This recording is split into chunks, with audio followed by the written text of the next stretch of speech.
Okay, let's get started.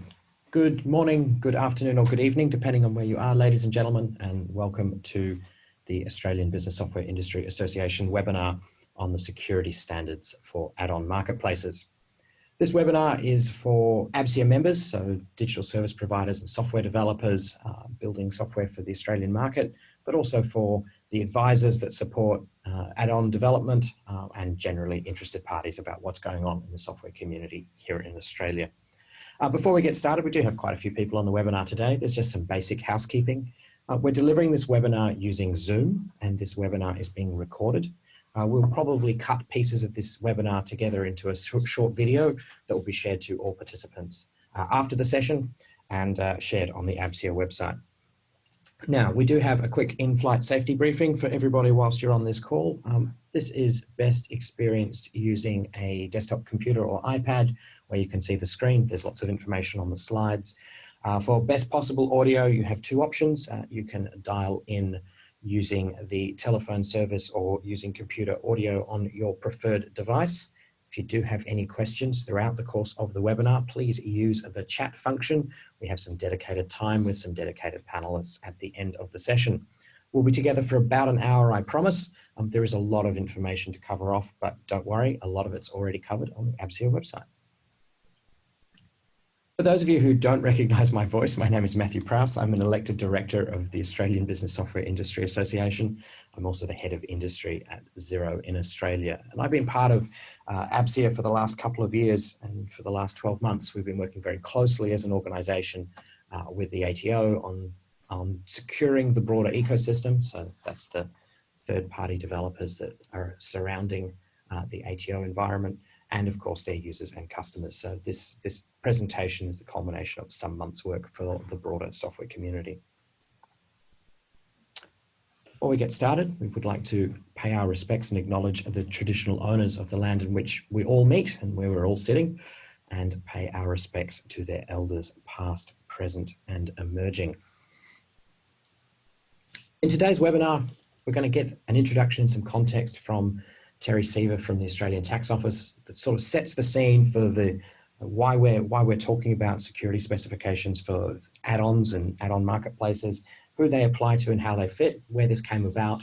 We'll then go through the details of the SSAM, the specifications that are the template that's proposed for add-ons to follow, what it means for add-on developers. You'll hear from Simon Foster from ABSIA, and also what it means for DSPs. And then we have a panel conversation featuring representatives from the ATO, Xero, Intuit, and some of the other marketplace participants. Our speakers for today, our big four: Terry Seaver from the Australian Tax Office, Simon Foster, Director of ABSIA, and as we all know, Squirrel Street, David Martin from Intuit, and Nick Holdsworth from Xero, dialing in from Auckland. In this webinar, there's a whole lot of new acronyms and terminology. One of the fun challenges of working with technology is that we acquire acronyms.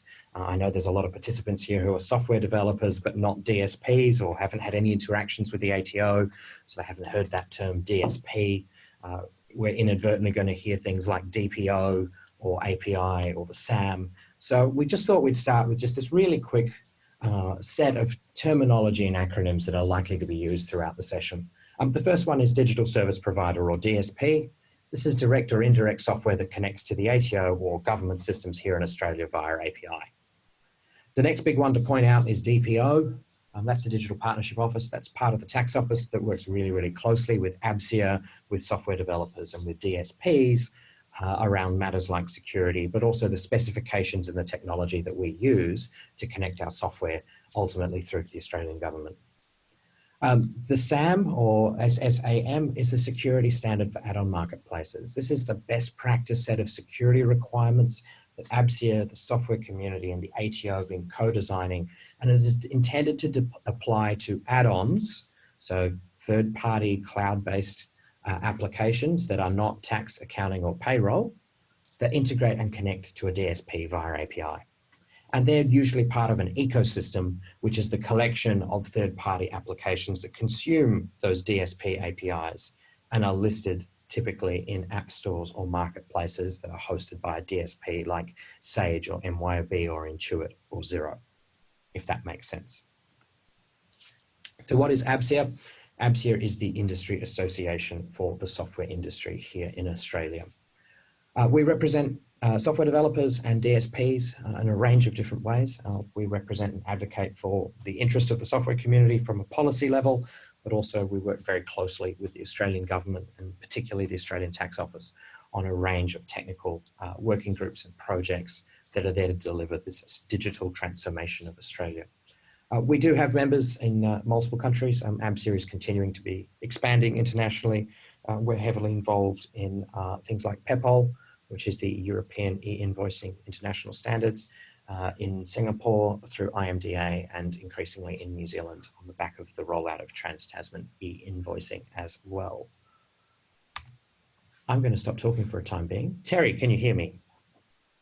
Yes, I can. Ladies and gentlemen, Matthew. This is Terry Seaver. I'll run your slides.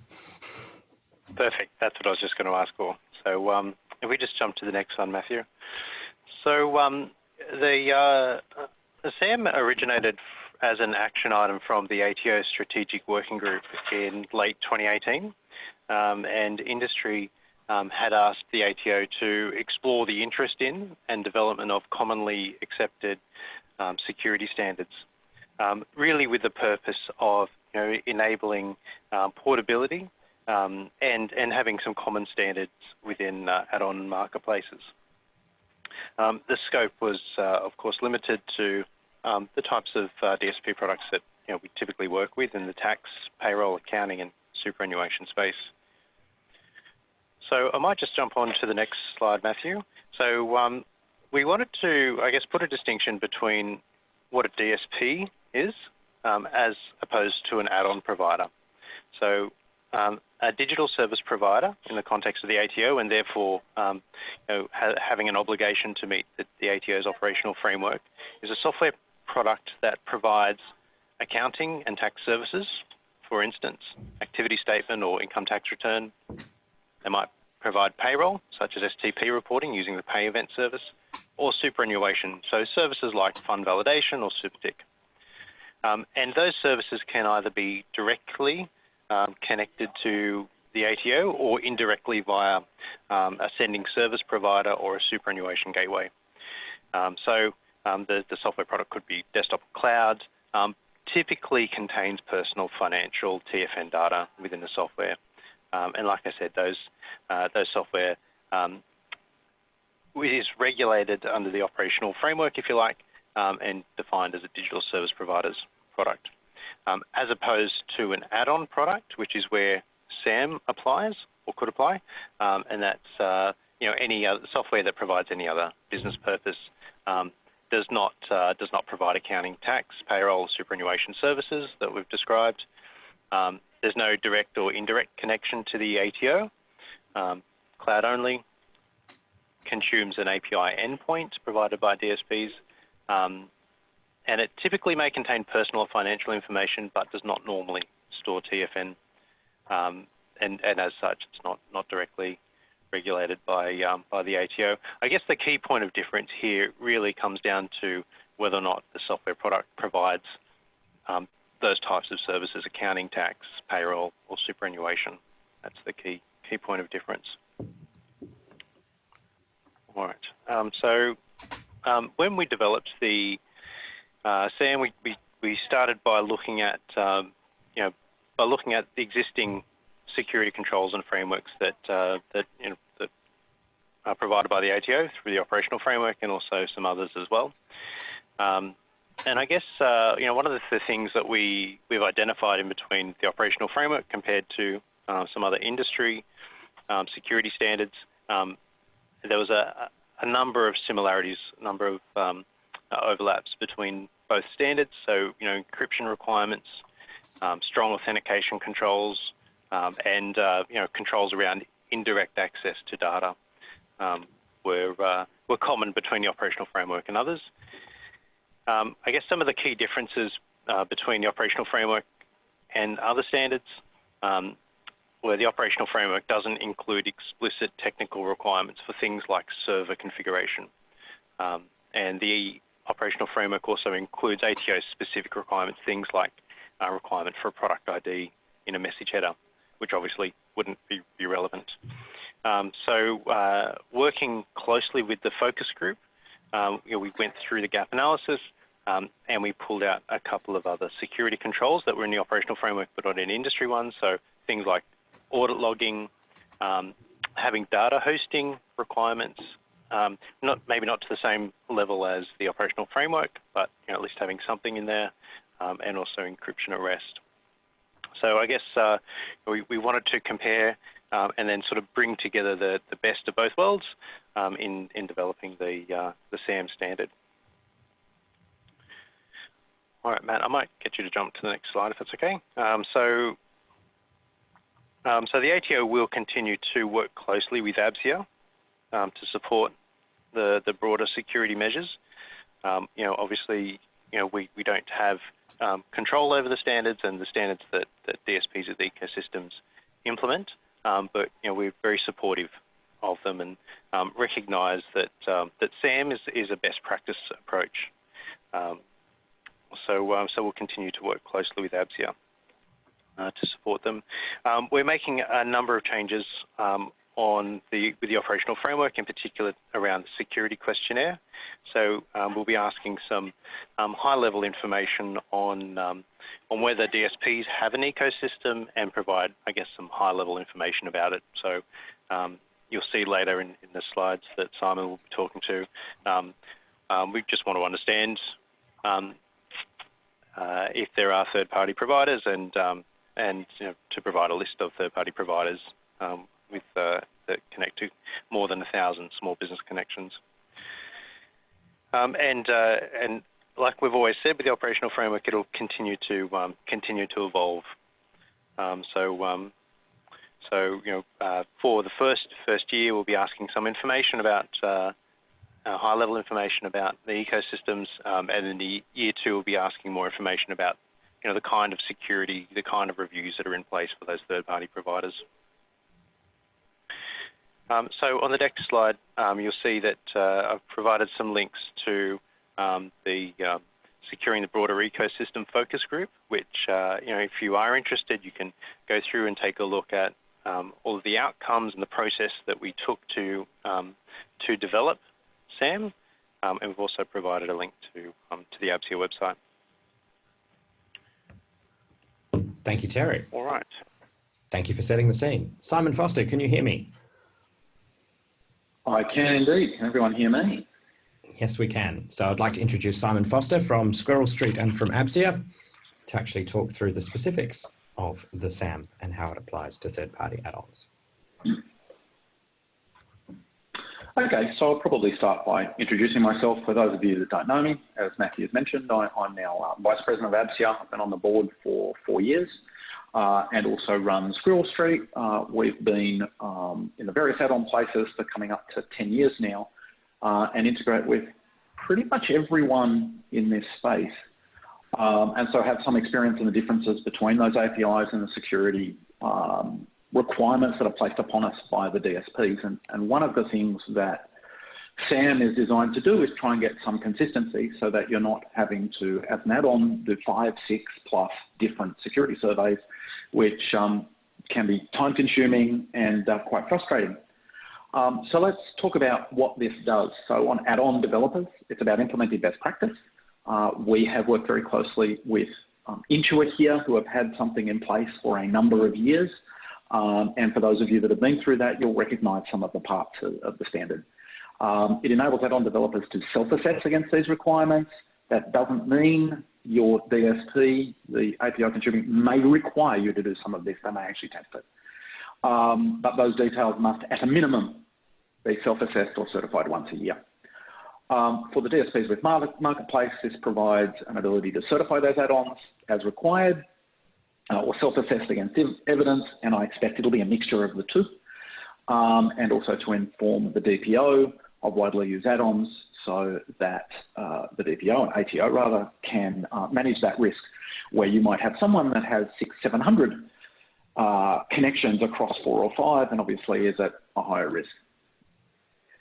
Okay, so let's move on to the next one. and possibly skip that bit. Okay, so we're going to start with encryption key management. So again, for DSPs, you will see elements of this that are similar to what you've already had to go through operational framework. For many of the add-ons, you may or may not have seen these things. So encryption key management is about both the keys you are using to secure your system, so they may be your app server TLS keys and how you manage those, but also how you're dealing with the OAuth tokens that are delivered to you from the APIs. And this is about having a written policy and about demonstrating you've actually implemented the policy. For those of you using AWS and Azure, a lot of this stuff is out of the box. They have really simple management stuff for you in there. You can do it manually. It's quite a bit more work, and you're going to have to make that decision and then present why you've made that decision. But this is best practice. And for those of you who understand OAuth, the refresh tokens can live a considerable amount of time, a year plus, so they need to be encrypted and they need to be managed properly because that places a risk, obviously, on the network. If we can go on to the next slide. Encryption in transit. This one will hopefully be a bit easier for people because I would be very surprised if anyone on this call hasn't already done it. What this is saying is you must use HTTPS. You must have it, you must enforce it on your app servers. Ideally, you're not offering anything over HTTP. You also must be using TLS 1.2 or higher. I would expect this to go to 1.3 fairly rapidly. And also there on the keys. The other thing is, for those of you looking at this, there's a service called SSL Labs. It's free. It will externally monitor your, test your app server and give you a report back. And quite nicely, it then gives you a link to FAQs on how to implement security best practices. It's a level higher than this. It is where we would recommend you start. You want to meet everything there. For those of you that are going to be PEPAL, the invoicing access points, you're already required to make that SSL Labs and present that certificate. Let's go on to the next one. Authentication. This one will possibly be a jump for many add-ons.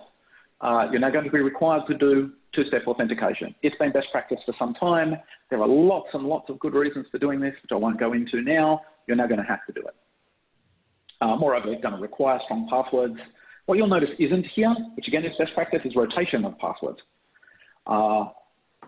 As we know, two-step is much better than that. Use of password managers means that rotation of passwords is not necessarily a best practice anymore. If we go on to the next one. Indirect access to data. So this is about APIs. So obviously an ecosystem is not just about a DSP that connects to the ATO and an add-on that connects to the DSP.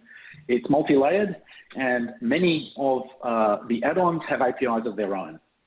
You're now going to have to say, what is your policy for dealing with that API? Are you requiring the customer to give permission to third parties?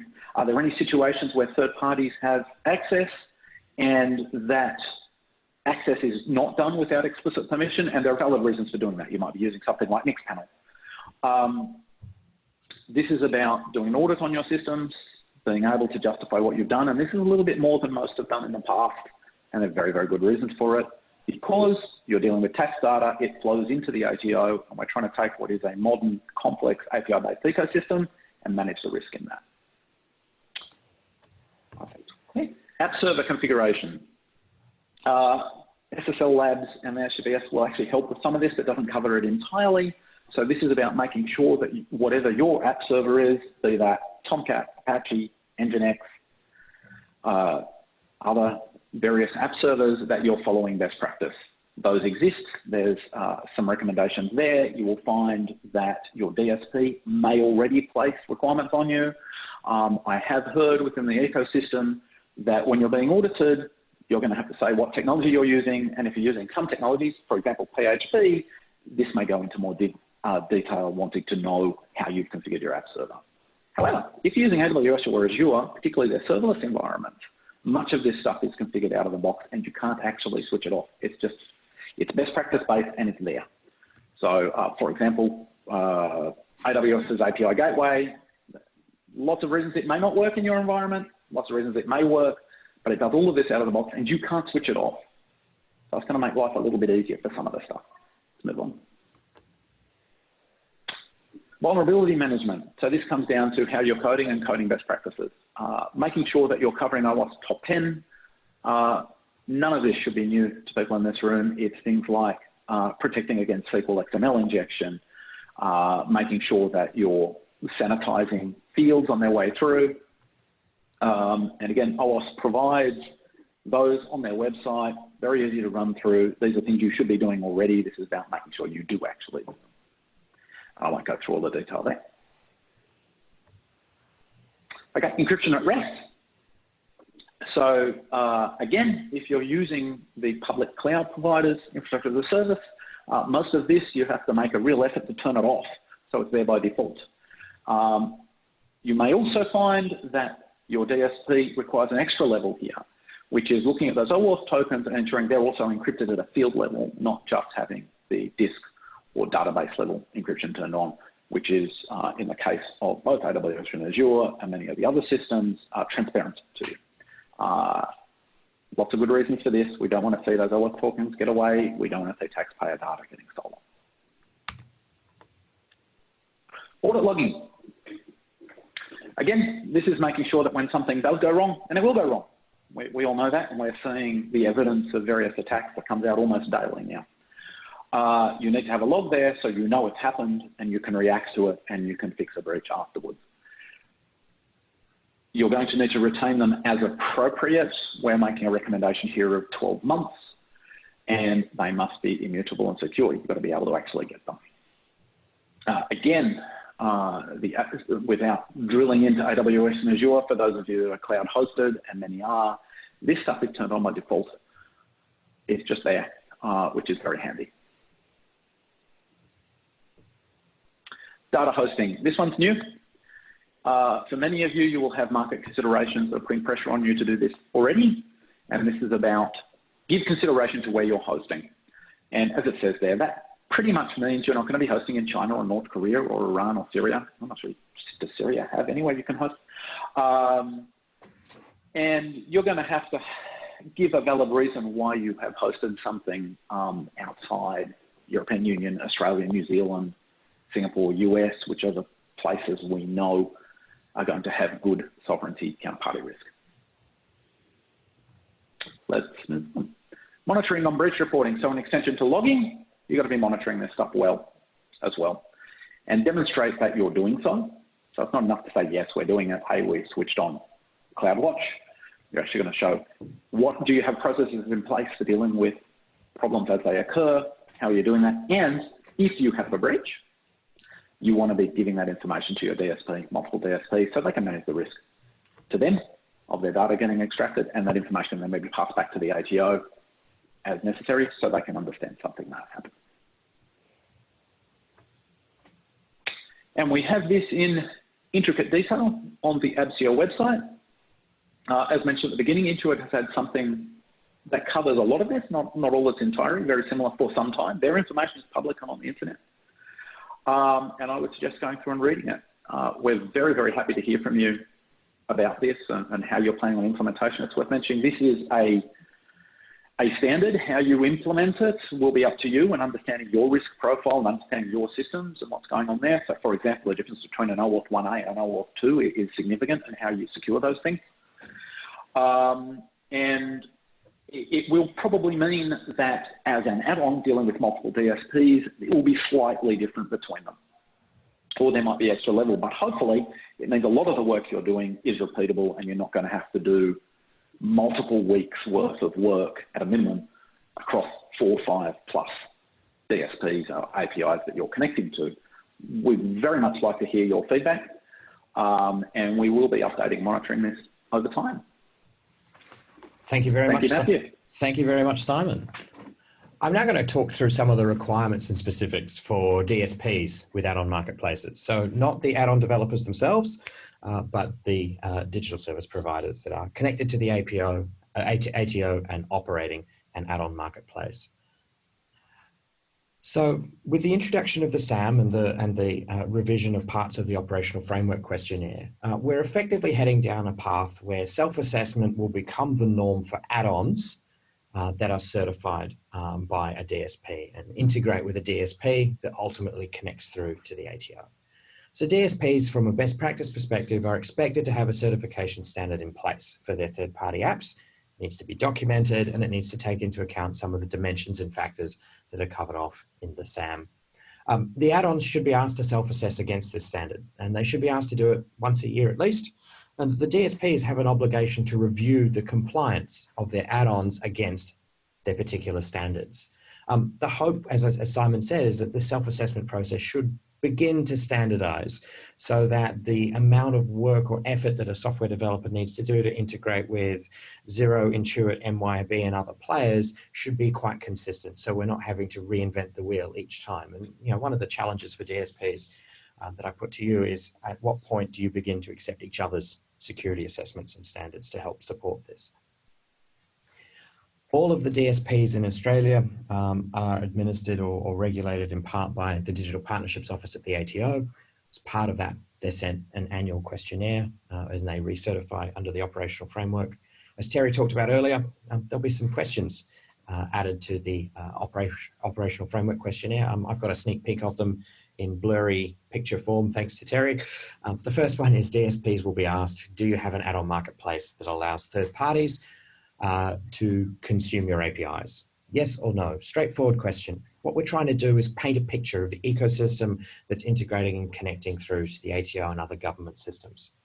DSPs that answer yes to that question will then get some extra questions that they need to work through in section E. The first one is, do you have security controls in place to govern your third-party add-ons? Yes and no. If you do, please provide a list of documentation. And the beautiful thing about the SAM is effectively it's a templated set of documentation and a set of rules that a DSP can apply to govern and regulate their ecosystem. At the same time, in the initial cut of the operational framework questionnaire, so the next round of revisions that are due to go out probably before the end of the year, Terry, is that a fair statement? Yes, we're looking to publish the questionnaire probably in the next 2 weeks, but we'll be expecting developers to provide us additional information as part of their annual review process. So basically beginning from the end of the year. Hot off the press. So in that, there's a question or a section asking DSPs to provide a list of the third-party add-ons that integrate with their API with more than 1,000 Australian small business connections and or a connection to an Australian tax agent or practice. So what we're talking about is give us a list of all of the third-party add-ons that have integrated, have more than 1,000 connections via API to a DSP's ecosystem, or connect to the practice client list of a tax agent or BAS agent, because what we know is that that's a honeypot of personally identifiable information and sensitive tax information. So the ATO wants to help build a risk profile to understand who those players are and what how many connections they have, or which ones have more than 1,000 connections or are connected to practices. Who needs to be reported? As I said, third parties, more than 1,000. Practice add-ons connecting to a client list, regardless of how many connections. We want to be able to build a very clear picture of the size and the scale of the ecosystem and the participants. You don't need to report the number of connections, you just need to report that they are connections, if that makes sense. The disclosure responsibilities also change for DSPs.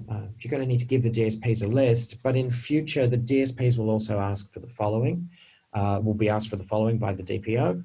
The date the self-assessment was last completed by each add-on. So when did the add-on self-assess against the DSP's security standards?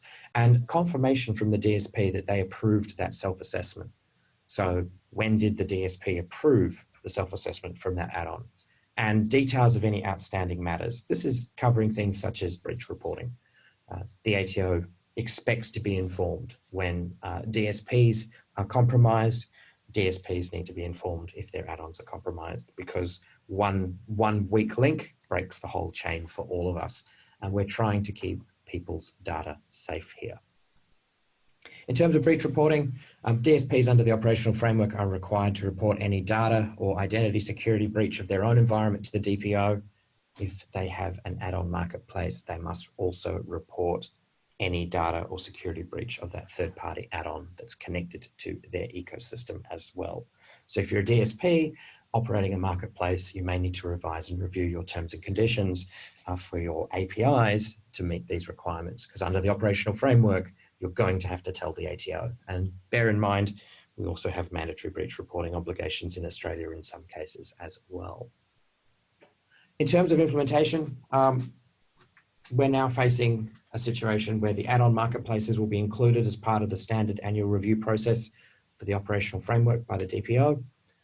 The updated security questionnaire, about 2 weeks' time, as DSPs come up for their annual review, they'll be asked to fill in the security questionnaire again and answer or update any information. And as we know, a number of DSPs are due to begin recertification against the operational framework before the end of this calendar year, my employer being one of them. In terms of timeline, there's a recommended timeline. We recognize that this is change management for an industry. There's a transition timetable that we're suggesting here. Existing add-ons broadly have until the middle of next year to complete self-assessment in most cases, because that'll line up with when the single touch payroll DSPs go through their annual review. It'll also line up with the marketplace activities of a number of the major DSPs. The suggestion is that from January 2020, all new add-ons will be required to complete self-assessment. So that gives DSPs time to bed in the new controls for new connections. So as new software developers join their marketplaces or join their ecosystems from January, you should be in a position to effectively get them to self-assess against a security framework like the SSAM. And we're hoping in a future state that broadly by about the middle of next year or the beginning of the next financial year, all add-ons will have completed some form of self-assessment with a DSP, and the DPO's operational framework questionnaire can start to get the really critical, rich information that they're reliant upon to help us secure this entire ecosystem. For more details, as I said, I do encourage you to read the documentation provided on the ABSIA website under industry standards. There's also a link through to the DSP operational framework. If you're an interested software company, you may want to take the quiz at DSP or add-on developer. We're probably going to build that out a little bit more in the next couple of weeks to sort of walk you through the process to assess whether you're a DSP or an add-on. It does have implications for the way in which your security operates within your products. So I do encourage you to have a look there. And as Terry suggested, have a look at the ATO software developers website as well. Now we come to the fun part. We come to our panel discussion. Now, I do have some pre-prepared questions for each of our panelists, but also it is an opportunity for everyone else. I've realized I've made a mistake in my slide. Terry, you're a part of my panel. I just didn't put your name in the list. So I'm sorry. Oh, good. If you do have questions inside Zoom, there is a chat functionality. Please feel free to send through your questions either to myself, Simon, or Maggie. We're able to see them. Maggie, if you wouldn't mind unmuting Helen McGillivray, who is Nick Holdsworth in disguise at Xero in Auckland, and we'll start off our panel conversation broadly just by asking each of our panelists, starting with you, David, just to introduce themselves and just describe your role for your respective organization. Certainly. My name is David Martin. I manage technical compliance and audit for Intuit's Small Business Self-Employed Group, which is, well, we're the international branch. Nick, can you hear us? Yes, can you hear us? Yes, we can. Lovely. Hi everyone, Nick Holdsworth, Exec General Manager for Xero's developer and app ecosystem based in New Zealand. Terry, do you need to introduce yourself again? Sure. For those who don't know me, my name is Terry Seaver. I work in the Digital Partnership Office in the ATO, and I'm the lead for the operational framework involvement, so looking at how the operational framework might apply more broadly and across new services that we're building. And Simon, just to finish the set.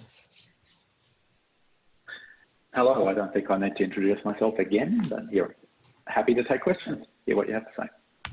So the first question is for you, Terry.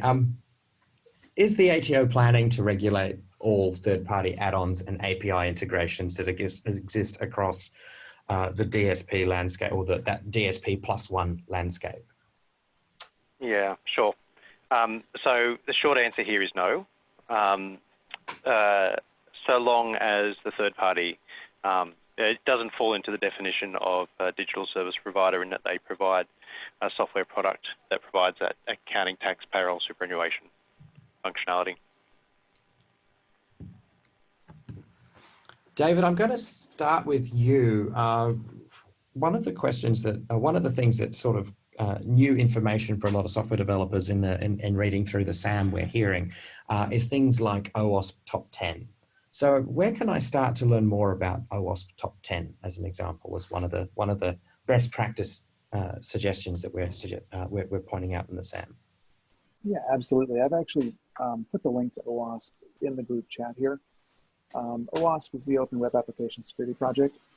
They are currently sponsored by Autodesk, and they go through about every other year, revise their list of the top 10 vulnerabilities that they see in web application software. They do also have a matching top 10 for mobile, and they also have one for preventative measures that can be taken.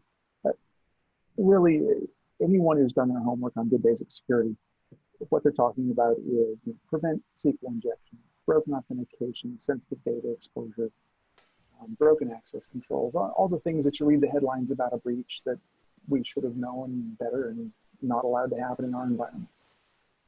So it's a very reasonable approach to security that would have prevented most of the things you've read about in the papers the last couple of years. Excellent. So if I go to owasp.org, I can begin to read some of the documentation there. Are there any other similar standards that an add-on developer should be looking at as well or thinking through, or is OWASP a great place to start? OWASP is probably the most accessible place to start if this type of security is new for you. There's also the Center for Internet Security, the CIS. They publish their top 20, which is another very good public standard that's readily available. From there, we can go to the Cloud Security Project and several others. But OWASP and the CIS 20 are probably the first two places I'd go. Excellent. Nick, zero specific question, but I know looking at some of our participants and some of the add-ons that work in this space and some of the add-on members of ABSIA, one of the things that is in the SAM and is sort of in the security questionnaire from the ATO is this concept of a connected to a tax agent or practice. Specifically, which APIs for Xero provide that practice client list? So for a Xero specific question, so any of our partners that connect to APIs for Xero Practice Manager, which is obviously the kind of tool that our accounting firms use to manage their practices, or Xero HQ, which is our kind of open practice platform. And so any of our partners that connect to those APIs will effectively be accessing a practice client list. Fair enough. That's the answer. David, from an Intuit context, does QBOA have a separate API? All of our APIs are accessed by developers through the Intuit Developer Group. So the access portal is one and the same. Excellent. Thank you very much. Terry, it's come up a few times, and certainly it's about the membership of ABSIA in part as well. Payroll software. So yep. Payroll software, is it an add-on or is it a DSP solution? So, so I guess what I'd probably say to that is if the payroll software, and I'd expect that all payroll software that's implemented in Australia would have an obligation to report single-touch payroll. And as such, they're essentially using the pay event service, even if indirectly. So that would fall within the scope of the operational framework and would need to meet. So that would fall within the definition of a DSP, and therefore would need to meet the operational framework. I guess a key point of difference might be if the add-on is producing something like a timesheet add-on that is not really using pay event service, and that wouldn't fall within the operational framework scope.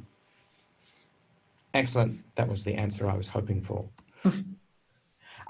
David, are the requirements different in the US or UK for connections on the Intuit app marketplace, or are they consistent across regions? So have you got different or extra requirements in the UK or the US or somewhere else? Okay.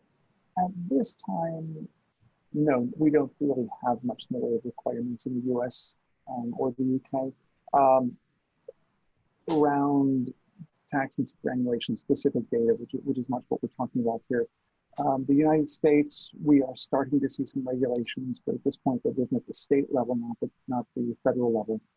So we've got some new privacy concerns coming out with what we refer to as CCPA, it's Account for Consumer Protection Act, where Intuit is responsible for the actions of its third parties and its developer group. In the UK, because we have GDPR, again, from a privacy perspective, we start to see that same type of responsibility, where if we are the initial contact with the customer, the data flows through our system to a third-party developer, then yes, we have a responsibility for the appropriate stewardship of that data. But it's not so much with regards to whether we're linking up to their federal systems. It's mostly being driven from a privacy perspective at this time. So essentially, if I'm a software developer that is certified for QuickBooks Online in Australia, I should be comfortable working inside a US or UK environment at this stage, and vice versa. For the most part, yes. There are some minor differences. With privacy laws, you need to be able to retrieve data on demand, and you need to be able to delete data on demand. Now, if there's a legal requirement to keep it, because it's either required by law that needs tax data, you have to keep it for 7 years, or if it is something where there's a legal hold or potential proceedings going against it, obviously the law overrides the consumer's right to have something deleted. But there's the notion of the right to be forgotten that is part of privacy. It's quite a bit different from what we see in terms of security, which is where we typically worry about, did something get out or was something mutated while it was in storage? Privacy is much more who has my data. And so these regulations that we're seeing out of the US and the UK are kind of different from that lens, from that perspective. Nick Holdsworth, similar question. So is there a difference for an add-on developer in the Xero space that integrates with Australia or is certified in Australia? Do they have to do anything extra or jump through different hoops to be certified in the US or the UK? No, we'll be implementing requirements across the board. So so our security requirements that meet the same thresholds will be taken through certification for all partners, regardless of region. Fantastic. Terry. Matthew, I'll just add something here quickly on that as someone who's been through it. My understanding, unless it's changed in the last 12 months, is an Intuit level, once you have been through the QBO security certification, you have access to every country to be able to update in the system there.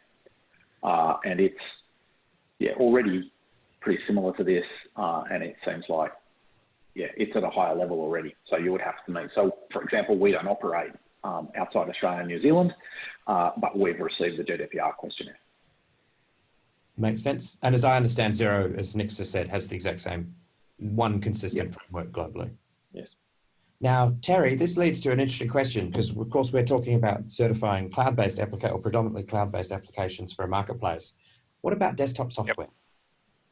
Yeah, so, and that's a good point. We don't make the distinction between desktop and cloud.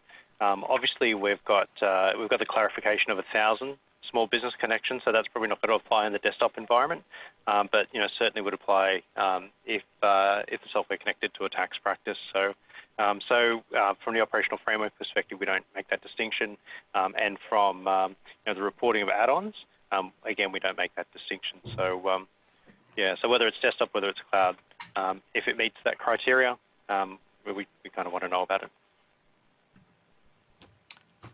Nick, one of the things that's living inside the security standard is this concept of two-factor authentication or strong authentication. Could single sign-on, so I sign into my add-on with the same credentials that I sign into the DSP, so sign in with Xero, sign in with Xero. Could that work, or does that work?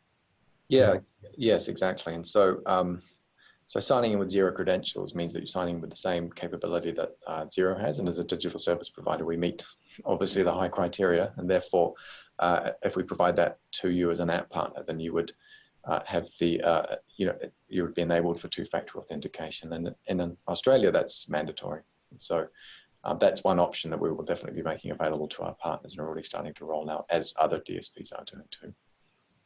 Fantastic. So maybe one of the easiest things for an add-on developer to do would be to enable single sign-on with the DSP's logins to get through that two-step authentication requirement. Exactly. If this is new capability that they have to enable, then that's certainly one of the options that would be on the menu for them. And as you mentioned earlier, look, our goal here is to try and not make it too complex for our partners to meet these requirements. Many of them are likely to meet those already, but where they don't, as a platform, your goal is to kind of do some of the hard things for your partners so that they can meet the standards more easily. And this is one of the ways that we would be looking to do that. Excellent. If I'm a Xero app partner right now, what do I need to do, Nick? If I've heard about this, I might have got some correspondence from ABSIA, or I've done a Google search. I know the operational framework questionnaire is changing because I've been asked a different question from one of my other DSPs. What do I need to do right now? Great question. So we do have some FAQs on developer.xero.com that our partners can go and have a look at, and we'll be continuing to update these as we implement the new framework, introduce the security requirements and change some of our processes. So I would recommend that our partners visit there, and obviously we'll be communicating those changes through our newsletters. So keep an eye out for those. If they do have specific questions, they can talk to one of our developer evangelist team by submitting a ticket at developer.xero.com. And I would also recommend familiarizing themselves with the standards, having a look through the very detailed information that's available on ABSIA, and getting ahead of the curve and being ready for auditing themselves against those standards. And as I said, many of them may meet those already, but the sooner they can begin to check themselves off against those lists, then the faster it will be to comply once the requirements are actually mandatory. David, same question. I'm a QBO app developer. What do I need to worry about? Is there anything I need to worry about here today? I would say there's nothing you have to lose sleep over tonight. Long term, you'll want to keep an eye on the Intuit Developer Group website, which is where the API is located and all of the documentation is. There will, of course, be some updates to the terms of service that we have there for usage of the API, because there is now a change in the requirements. But yeah, if you've been vetted out through the Intuit third-party system already, as you alluded to earlier, most of what we're asking for is covered. Also, I'd like to point out, if your work is currently in the PCI or the payment card space already, if you're meeting PCI requirements, most of the requirements you'll see here are very, very similar to what's required for PCI. So you've probably already done 98% of it. That's always a good news story. Nick, I think you've actually probably answered it with your previous answer of talk to the developer evangelists in organizations such as Xero and David's team at Intuit. That's a good place if I'm an add-on developer to sort of begin to understand some of the best practice concepts here. Yeah, exactly. I think, look, our goal is to try and provide as much information as we can, and clearly some of the content that is going to be available through this webinar and in ABSIA will do that as well. I'd also recommend, the OWASP website as well as a good resource, things like the top 10, in order to be current with best practice. So there's plenty of resources and capability out there, and obviously when you're working with us and you're coming through our certification processes or through our partner program processes, then we'll do a good job of ensuring that you meet those standards too. If you would like to ask any more questions, because they're the ones that I prepared earlier and getting ready for the webinar, please feel free to use the text box. I can see quite a few people dialed in that usually have questions. So if you do have some questions, please use the text function in Zoom right now. Simon, I have a question for you that I haven't prepared earlier, so I love putting you on the spot here.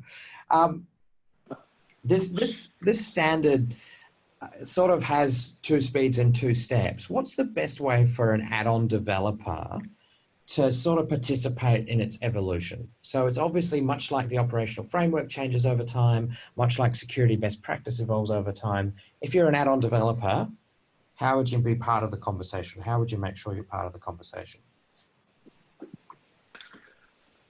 So 2 very simple things you should do. Go to the ACO software developers site and sign up for the newsletter.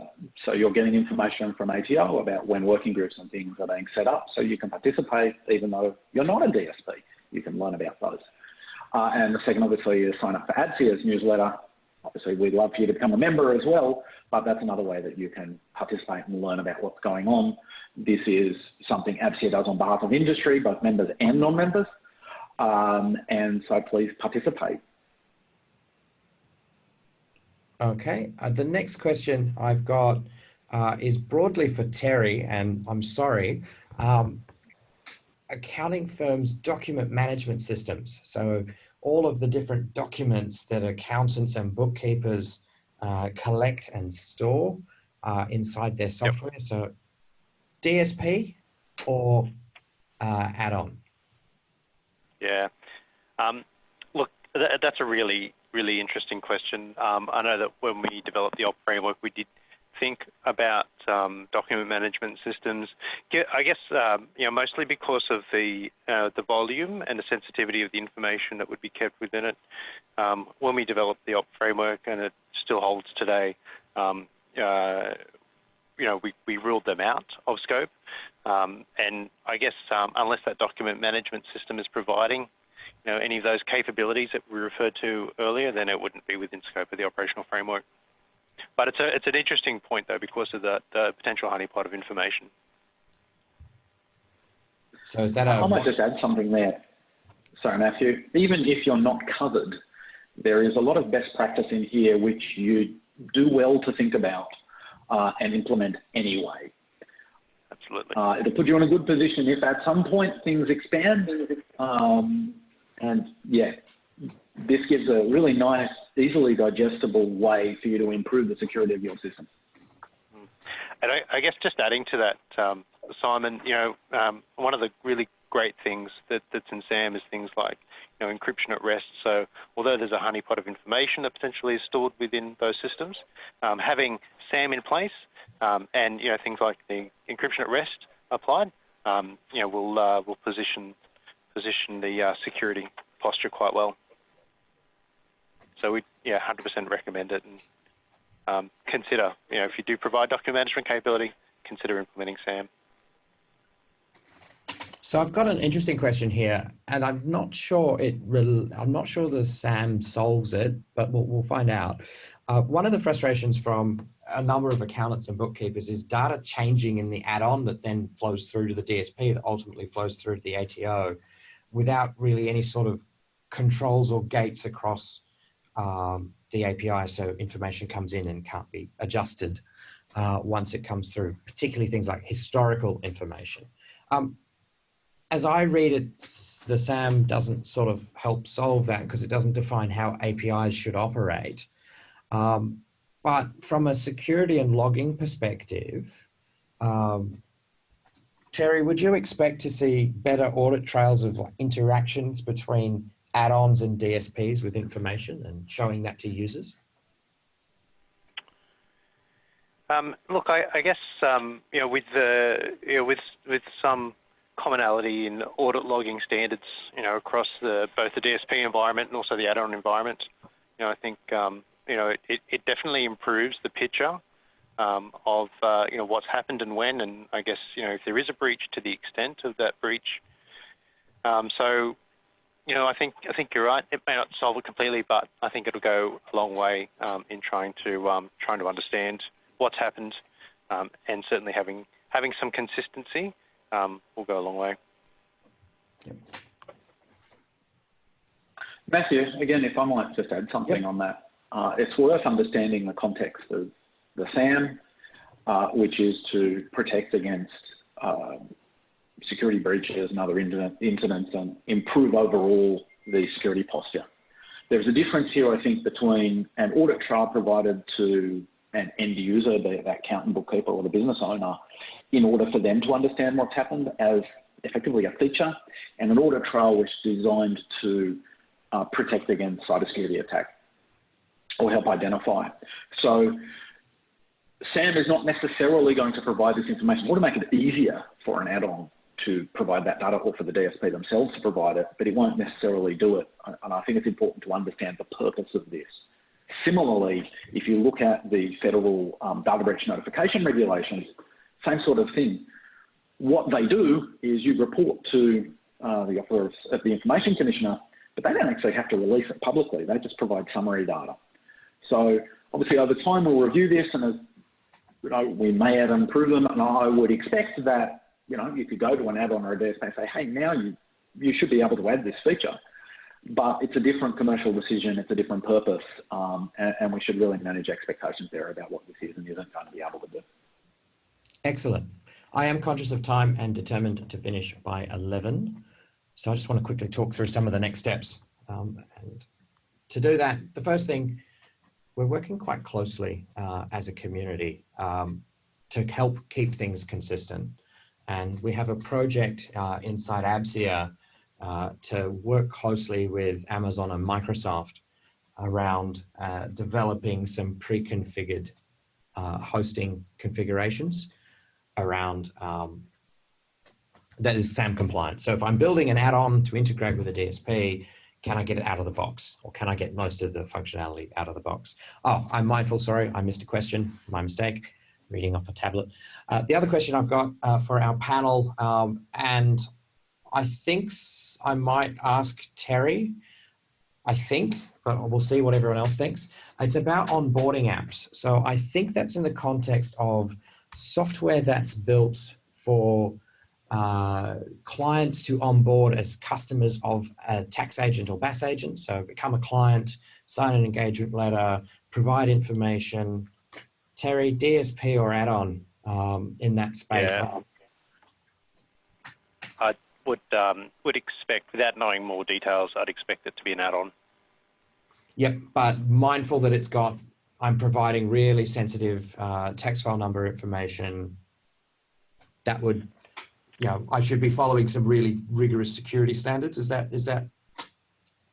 a fair well, obviously there's a obligation for the tax agent to know their client and have relevant details to capture that information. So they might fall under that in terms of the operational framework, being really mindful of the scope. Without knowing more, I'd probably say I'd lean towards add-on. But where there is uncertainty, happy for a software developer to ask that question. We can work through that in more detail. But on the surface, I'd say an add-on. Yep, and to pivot it the other way, so I'm an app that onboards employees using STP commencement. I'm a DSP in that context, aren't I? So software that collects employee information and uses the STP onboarding facility to onboard them via for a DSP, I'm sitting as a DSP. Yes, yep. Absolutely. Yep, that makes sense. I hope that answers that question. If not, please follow it up, and we can certainly pass the question and the answers back on to our panel. Does anyone else from our panel want to try and answer that question, or are we comfortable from there? Beautiful, silence is golden. Next steps, as I said earlier, we are working closely with Amazon and Microsoft to see if we can get Azure and AWS in a box to be SAM friendly. So for new add-ons, looking for an environment or working through an environment, we can get most of the security pieces in place through a combination of things like CloudFormation to work through that.